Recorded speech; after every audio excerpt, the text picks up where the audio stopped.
Լոռու մարզում ամփոփվել են Հայաստանի Հանրապետության վարչապետի գավաթ սիրողական սեղանի թենիսի մրցաշարի մարզային փուլի արդյունքները։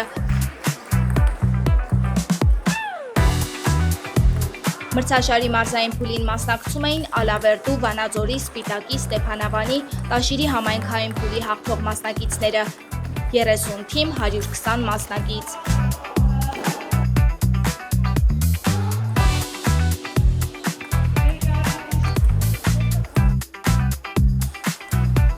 Մրցաշարն անցկացվում է նպաստելու առողջ ապրելակերպի խթանմանը և սպորտի մասսայականացմանը։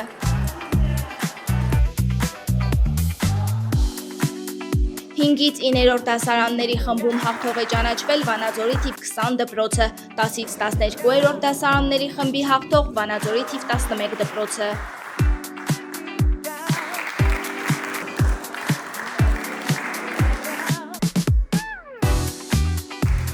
Հաղթող թիմերը կմասնակցեն Հայաստանի Հանրապետության վարչապետի գավաթ սիրողական սեղանի թենիսի մրցաշարի հանրապետական փուլին։